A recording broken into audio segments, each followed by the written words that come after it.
Assalamualaikum teman-teman.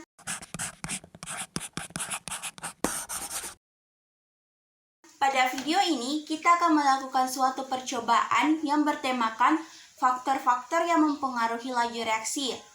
But sebelum itu, apa sih pengertian dari laju reaksi?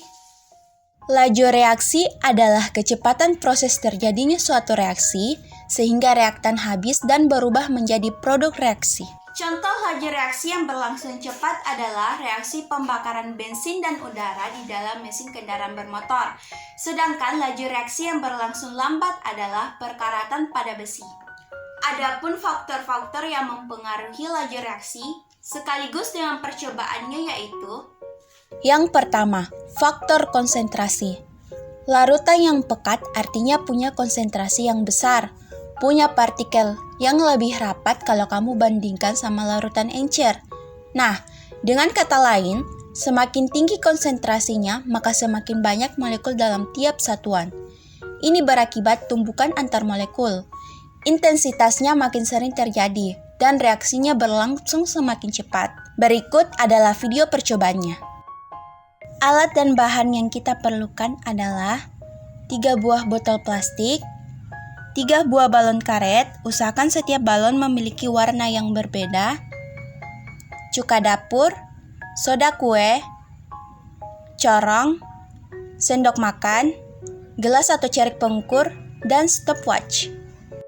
Langkah yang pertama, masukkan cuka ke dalam botol sebanyak 50 ml pada masing-masing botol.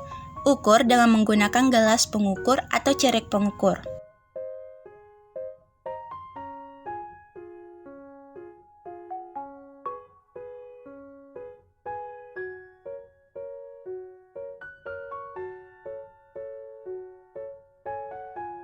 Langkah yang kedua, masukkan soda kue ke balon dengan menggunakan corong. Pada balon yang pertama, masukkan sebanyak 1 sendok makan, balon yang kedua sebanyak 2 sendok, dan balon yang ketiga sebanyak 3 sendok makan.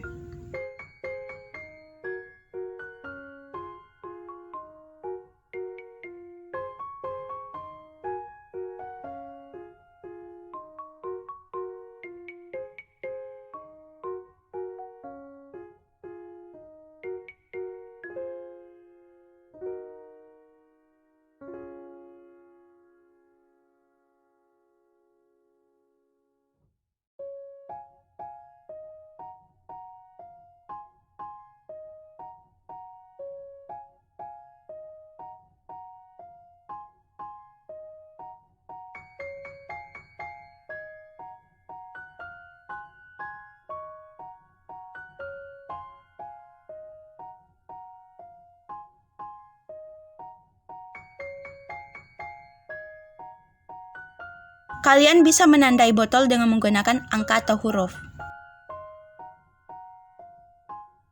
Selanjutnya, masukkan mulut botol ke dalam mulut balon dengan kuat. Dan jangan sampai ada soda kue yang jatuh ke dalam cairan cuka, karena kita akan menuangkan ketiga soda kue ini secara bersamaan ke dalam botol. Langkah yang terakhir, siapkan stopwatch untuk menghitung waktu balon mengembang. Dan masukkan secara bersamaan soda kue yang ada di dalam 3 balon ini ke dalam botol.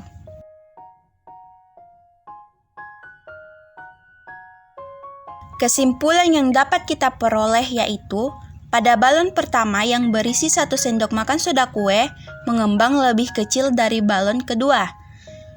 Pada balon kedua yang berisi 2 sendok makan soda kue, mengembang lebih sedikit besar dari balon yang pertama. Dan pada balon ketiga yang berisi 3 sendok makan soda kue, lebih mengembang besar dari kedua balon sebelumnya. Hal ini membuktikan bahwa konsentrasi mempengaruhi laju reaksi, dan konsentrasi pada percobaan ini adalah soda kue. Faktor yang kedua yaitu faktor luas permukaan sentuh. Jika ada pencampuran reaktan yang terdiri dari 2 fase atau lebih, maka tumbukannya terjadi di bagian permukaan zat. Nah, padatan yang bentuknya serbuk halus punya luas permukaan bidang sentuh yang lebih besar kalau kamu bandingkan dengan padatan yang berbentuk lempeng atau butiran. Maka, berlaku bahwa semakin luas permukaan partikelnya, maka frekuensi tumbukan bisa jadi semakin tinggi. Inilah yang menyebabkan reaksi berlangsung bisa lebih cepat. Alat dan bahan yang harus kita siapkan untuk percobaan di poin ini: gelas atau cerek pengukur, 3 buah tabel CDR, 1 utuh, 1 dipotong menjadi 4 bagian, dan satunya lagi berbentuk bubuk atau sudah dihancurkan, 3 buah gelas, air mineral, dan stopwatch. Pertama, ukur air mineral menggunakan gelas pengukur sebanyak 100 ml, lalu tuangkan pada masing-masing gelas dengan jumlah yang sama.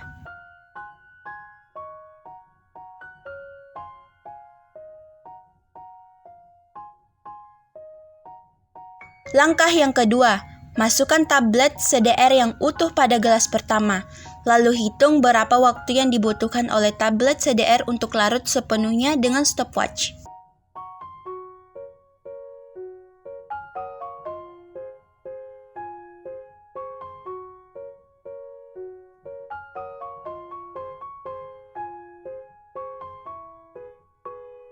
Selanjutnya, masukkan tablet CDR yang telah dibagi menjadi 4 bagian pada gelas kedua. Lalu, hitung lagi waktu yang dibutuhkan CDR untuk larut.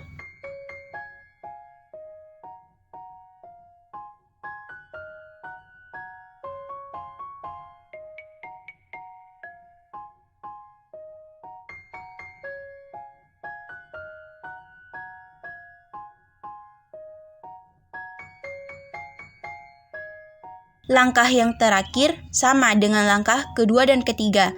Masukkan tablet CDR yang telah dihancurkan ke dalam gelas ketiga, lalu hitung berapa waktu yang dibutuhkan CDR untuk larut.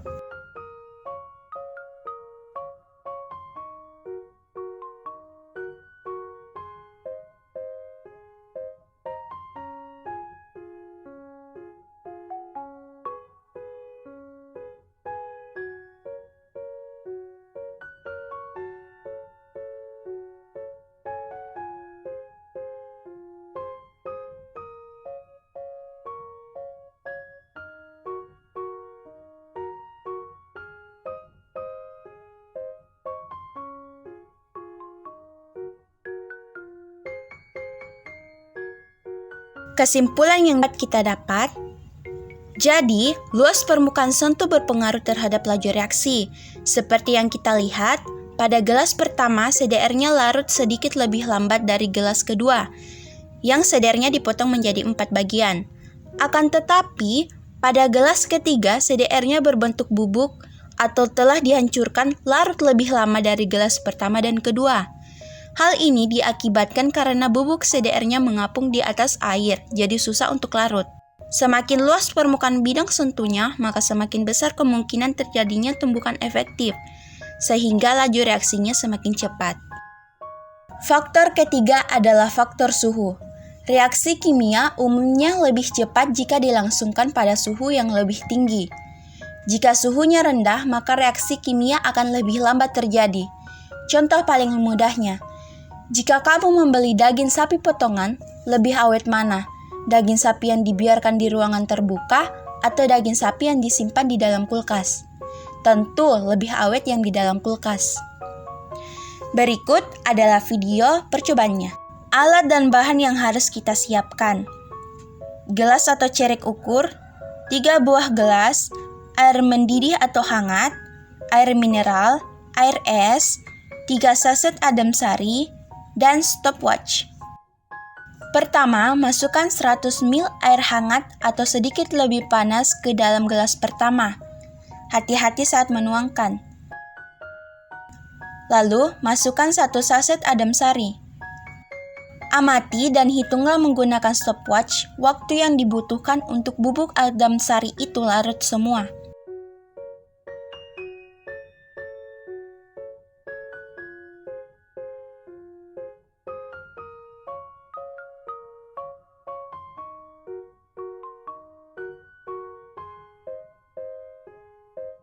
Selanjutnya, masukkan air mineral ke dalam gelas kedua, lalu masukkan 1 saset adem sari. Hitunglah waktu yang dibutuhkan untuk bubuk adem sari larut.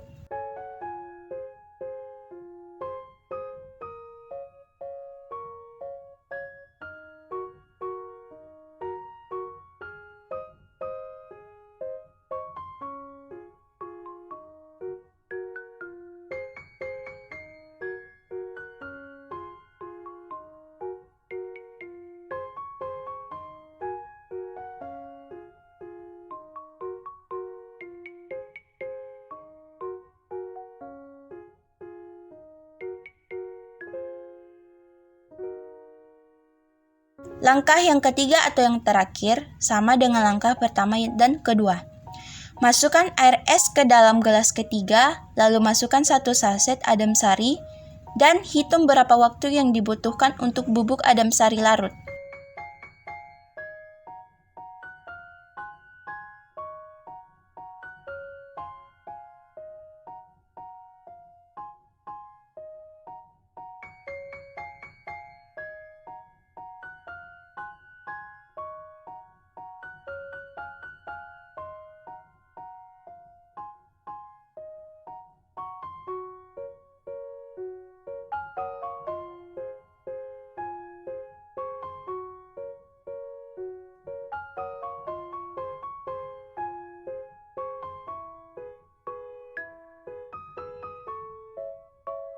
Kesimpulan yang bisa kita dapat dari hasil percobaan ini, suhu mempengaruhi laju reaksi. Seperti yang kita lihat, pada gelas pertama yang berisi air panas, bubuk adem sarinya lebih cepat larut dibanding dengan air mineral biasa dan air es. Semakin tinggi suhu, maka energi kinetiknya semakin bertambah, sehingga laju reaksinya semakin cepat. Itulah tadi percobaan terhadap laju reaksi. Semoga video ini dapat bermanfaat dan membantu kalian semua. Saya Rizky Marwa Ayu dari kelas 11 MIPA 5 SMA Negeri 15 Makassar pamit. Wassalamualaikum warahmatullahi wabarakatuh.